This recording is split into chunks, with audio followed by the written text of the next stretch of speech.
Students, welcome back in delta home. तो बच्चों, आज हम पढ़ेंगे हाइड्रोजन एटॉमिक स्पेक्ट्रा। तो ये जो कोई भी जैसा रेडिएशन जो है उसके स्पेक्ट्रम फॉर्म होता है। तो इसे लाइट रेडिएशन का जो स्पेक्ट्रम होता है, visible light, infrared light, colours, different different type of colours. Okay, तो वैसे ही अगर हाइड्रोजन गैस जो है हम एक चेम्बर में भरेंगे, वहाँ पे इलेक्ट्रिक फील्ड हम सप्लाई करेंगे। तो वहाँ पे हाइड्रोजन एटम जो है वो एक्साइटेड हो जाते हैं और दे इमिट सम रेडिएशन। ठीक है, तो वो रेडिएशन का जो इमिशन जो होता है, तो उसके जो डिफरेंट टाइप ऑफ फ्रिक्वेंसीज के जो इमिशंस कलेक्ट किए, रेडिएशन का कलेक्ट किए, और उसको पर्टिकुलर पैटर्न्स बने, वो पैटर्न को नाम पड़े कि वो Lyman series, okay, Balmer series, Paschen series, Brackett series, इस प्रकार से, और फंड सीरीज, इस प्रकार से 5 सीरीज यहाँ पे स्टडी करने के लिए हमें है।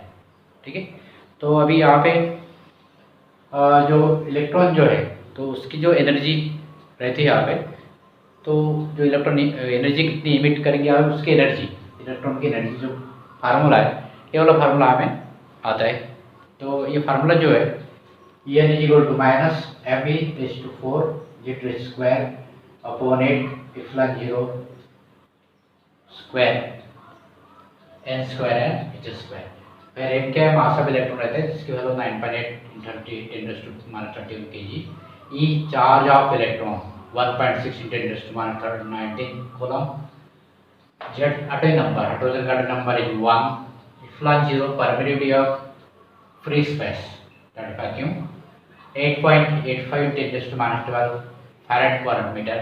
एच प्लैंक कांस्टेंट, ठीक है, 6.63 × 10⁻34 मीटर स्क्वायर kg पर सेकेंड। तो ये जो एनर्जी, इलेक्ट्रॉन जब एक ऑर्बिट से दूसरे ऑर्बिट में जंप होता है, ठीक है, तो उस टाइम में वो एनर्जी ऑब्जर्व करेंगे, रेडी कर that depend on the energy of that energy levels. कौन से एनर्जी से, लोअर एनर्जी से या हायर एनर्जी जंप हो रहा है, लोअर या हायर में, इस प्रकार से।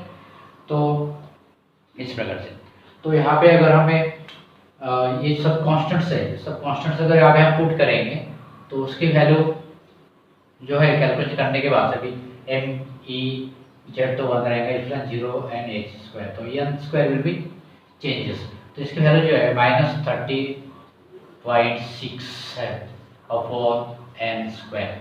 ये वाला जो है अपना हाइड्रोजन एटम के लिए energy of electron of hydrogen atom इतना रहेगा। ठीक है, अगर वो फर्स्ट ऑर्बिट के लिए दैट इज E1, तो फिर n की वैल्यू कितनी लेंगे वहाँ पे 1, that is 1 square, that is -13.6। अगर E2 यानी सेकेंड ऑर्बिट के लिए, सेकेंड एनर्जी लेवल के लिए, यानी उसमें क्वांटम नंबर जो है, n means quantum number, principal quantum number बोलते हैं उसको, तो 2 स्क्वायर दैट इज -13.6 अपॉन 4। ठीक है, इसकी वैल्यू आ रही है यहाँ पे -3.4। ओके, इस प्रकार से।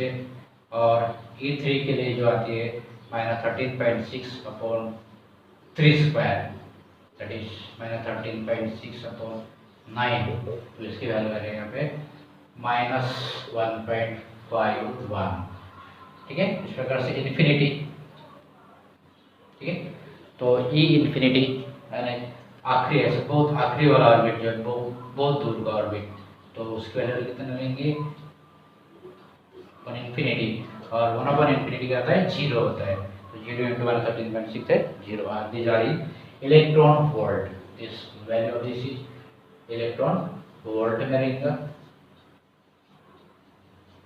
ठीक है, इलेक्ट्रॉन वोल्ट में अगर E की वैल्यू इसमें पुट नहीं करके हुआ इलेक्ट्रॉन वोल्ट, तो ये जो वैल्यू है इलेक्ट्रॉन वोल्ट में हमें कैलकुलेट कर रहे हैं यहाँ पे जो।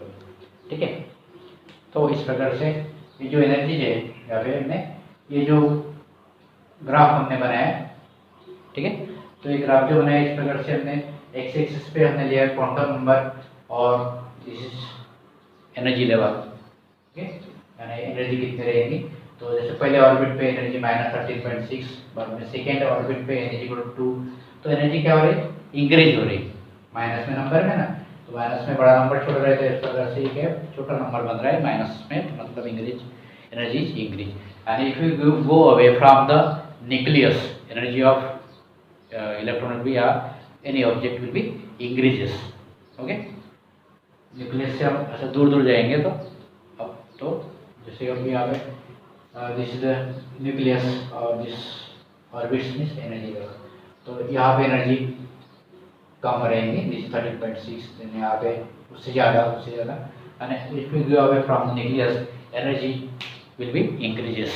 ओके, तो जैसे कि फर्स्ट ऑर्बिट पे जो इलेक्ट्रॉन आएंगे बाहर से और इन्फिनिटी कहीं भी से, तो that will be the lamin series. ठीक है, इस प्रकार से जो सेकंड के लिए बाल्मर एंड सो ऑन. ठीक है, तो उसके पहले हम एक डेरिवेशन कर लेते हैं. वो डेरिवेशन करने के बाद फिर हम सीरीजेस यहाँ पे देख लेंगे. ओके, ये थोड़ा सा इसका स्क्रीनशॉट कर लो.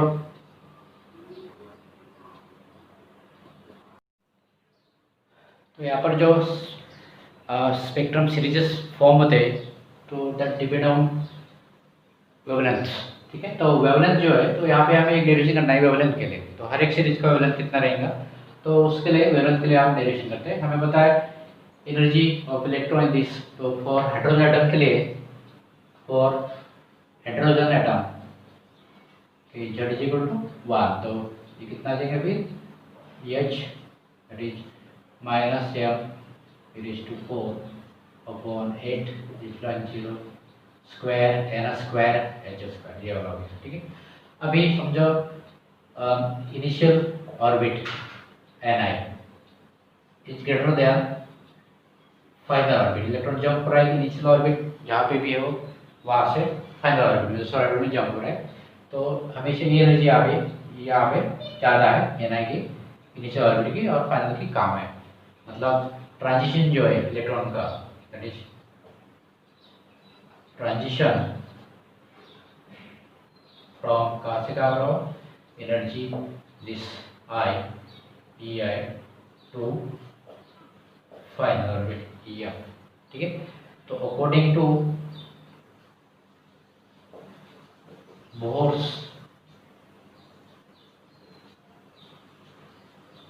थ्योरी, इसमें जो डिफरेंस रहेगा एनर्जी लेवल का, energy difference between energy of initial orbit या initial energy level to final energy level, तो वो रहता है HV. H means displaying constant, this small v indicate for frequency. Okay, this indicate frequency. तो इस प्रकार से EI के लिखते हुए यहाँ पे हम ये नोट करेंगे.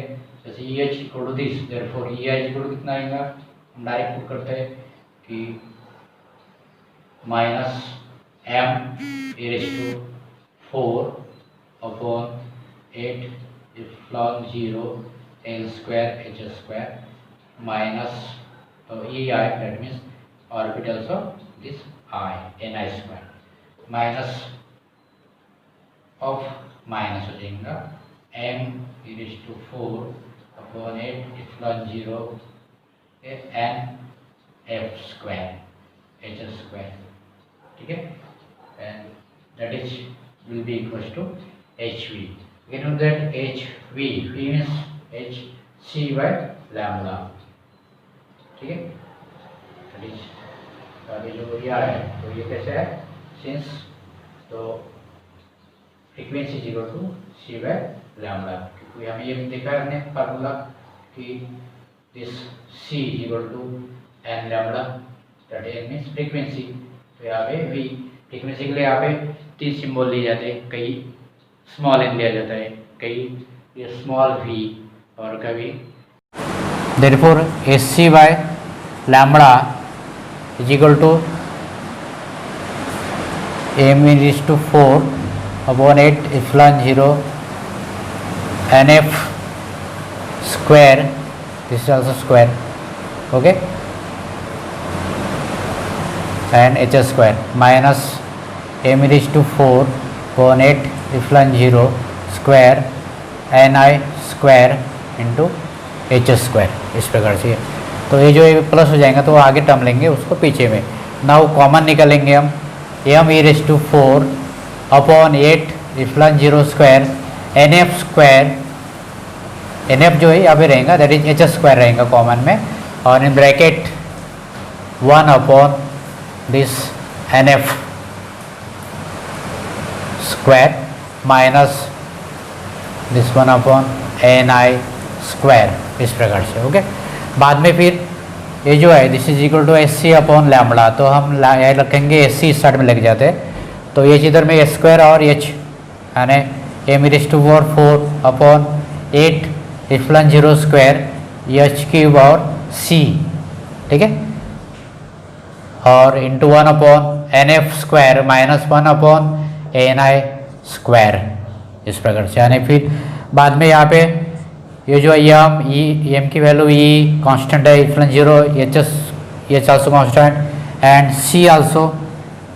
C की वैल्यू जो है वो 3 × 10⁸ मीटर पर second, velocity of light in free space. तो इस सभी की वैल्यू जो है वो कांस्टेंट रहती है, वो आती है 1.097 × 10⁷, ठीक है, और this is suggested by Rydberg, therefore it is indicated by R, therefore we can write R into this 1/NF square minus 1 square, ठीक है।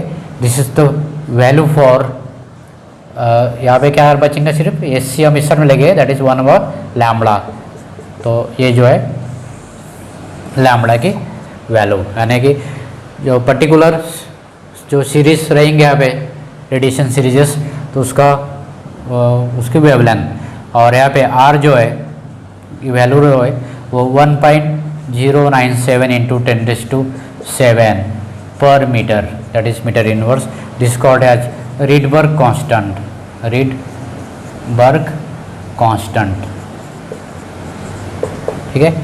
तो इस प्रकार से ये वैल्यू जो आती है, और ये जो लैम्बडा की वैल्यू है हम डिफरेंट सीरीज के लिए यूज करेंगे, इसके बाद में हम इसका सीरीज के लिए देखते हैं।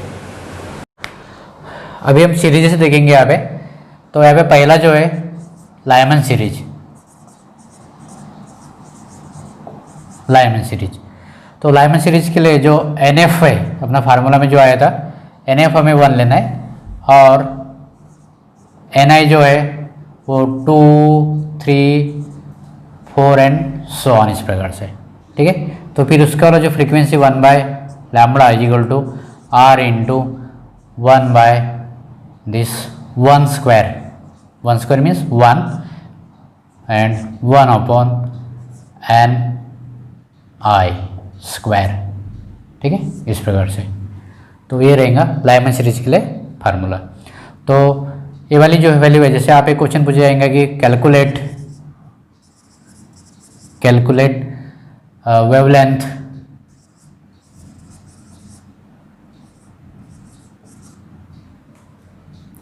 For second series of Lyman line,